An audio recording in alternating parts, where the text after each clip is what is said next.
Hi friends, అందరికీ నమస్కారం అండి. రాష్ట్ర ప్రభుత్వ ఉద్యోగులకు సంబంధించి కీలక జీవో విడుదల లేటెస్ట్ అప్డేట్ అయితే రావడం జరిగిందండి. Good news. ఆ వివరాలు ఏంటనేది కూడా వీడియోలో తెలుసుకునే ప్రయత్నం చేద్దాం. వీడియోని చివరి వరకు చూడండి, అర్థమవుతుంది. మరోసారి ఛానల్ వస్తే తప్పకుండా సబ్స్క్రైబ్ చేసుకోండి. చూస్తున్నారు కానీ లైక్ చేయడం మర్చిపోతున్నారని వెంటనే లైక్ చేయండి. సో ఇక వివరాలకు అయితే వెళ్ళిపోదామండి. సో ముఖ్యంగా చూసుకున్నట్లయితే ఉద్యోగులకు సంబంధించి గుడ్ న్యూస్ అయితే రావడం అయితే జరిగిందనమాట. టీచర్లకు సంబంధించి అంటే ఉమ్మడి నల్గొండ జిల్లాలో టీచర్ల ప్రమోషన్లకు సంబంధించి ప్రారంభం కావడం జరిగిందనమాట. ఇందులో వచ్చేసి స్కూల్ అసిస్టెంట్లు, మల్టీ జోన్ 1 కావచ్చు, మల్టీ జోన్ పరిధిలో హెడ్ మాస్టర్ ప్రమోషన్లు అయితే ఇవ్వడం జరిగిందనమాట. ఎన్నో ఏళ్ల కల ఇటీవల కాలంలో హైకోర్టులో స్టే అనేది ఉండడం, తర్వాత ఎత్తివేయడం. ఇప్పుడు ఎస్టీలకు సంబంధించి సర్టిఫికేషన్ వెరిఫికేషన్ చేయడంతో డేట్ ఆఫ్ జాయినింగ్, అదేవిధంగా ఎస్జిటీలకు సంబంధించి ఇక డిఎస్సి డిపార్ట్మెంటల్ టెస్టులు రాసిన అంశాల పరిగణలోకి తీసుకొని సీనియారిటీని ఫిక్స్ చేశారనమాట. అయితే ఓ పోస్టుకు ముగ్గురు పరిశీలించారనమాట. అప్పట్లో ప్రమోషన్లో హైకోర్టు స్టే అయితే రావడం, తర్వాత స్టే అనేది ఎత్తివేయడంతో ఇక ఏఎస్సీఏ కావచ్చు, ఎస్జిటీలకు సంబంధించి ప్రమోషన్ల ప్రక్రియ అయితే మొదలు కావడం జరిగింది. ఇక షురూ అయితే చేయడం జరిగింది అనమాట.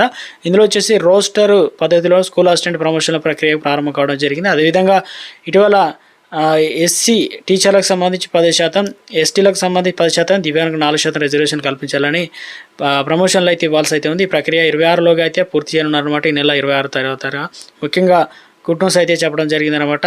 అన్ని జిల్లాలకు సంబంధించి ముందుగా యాదాద్రి భువనగిరి జిల్లా, తర్వాత నల్గొండ జిల్లా, ఇలా నల్గొండలో వచ్చేసి 50, అదేవిధంగా సూర్యాపేటలో వచ్చేసి 25 మందికి ఇలా జిల్లాల వారీగా ప్రమోషన్లకు సంబంధించి ఒక గుడ్ న్యూస్ అయితే రావడం జరిగిందండి. ప్రమోషన్లు అయితే అందిస్తున్నట్లు. సో మరొక అప్డేట్ అయితే రావడం జరిగింది అనమాట. వారికి కూడా గుడ్ న్యూస్ అయితే అందించారు. సో ఆ వివరాలు ఏంటని చూద్దాం. బీసీ సంక్షేమ శాఖలో పనిచేస్తున్న దాదాపు 11 మంది జిల్లా బీసీ సంక్షేమ అధికారులకు సంబంధించి ప్రమోషన్లు అయితే వచ్చాయన్నమాట. వారికి గుడ్ న్యూస్ అయితే చెప్పడం జరిగింది.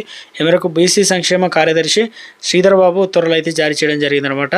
సో 11 మందికి సంబంధించి ఇవన్నీ కూడా ఆర్డక్ అంటే బేస్డ్ ఇక ఉంటాయని చెప్పేసి అంటే జూన్ 30 13 మందికి ప్రమోషన్లు అయితే ఇచ్చారు. డీసీపీ ఆమోదం తెలిపారు. అయితే ప్రమోషన్లు ఇవ్వకపోవడంతో గత నెల 28 సంబంధించి డిబిసిడిఓ ప్రమోషన్ల అయోమయంలో హెడ్డింగ్తో ఇక ముఖ్యంగా ఇవన్నీ కూడా ఇబ్బందులు అయితే ఉన్నాయని చెప్పడంతో ఇక దీంతో రిటైర్ అయిన రోజు ఇద్దరికి ప్రమోషన్లు కల్పించడంతో 11 మంది తాజాగా ఉత్తర్వులు అయితే రిలీజ్ చేయడం జరిగింది. సో వీరందరికీ కూడా ప్రమోషన్లకు సంబంధించి గుడ్ న్యూస్ అయితే అంచడం జరిగింది అనమాట. 11 మంది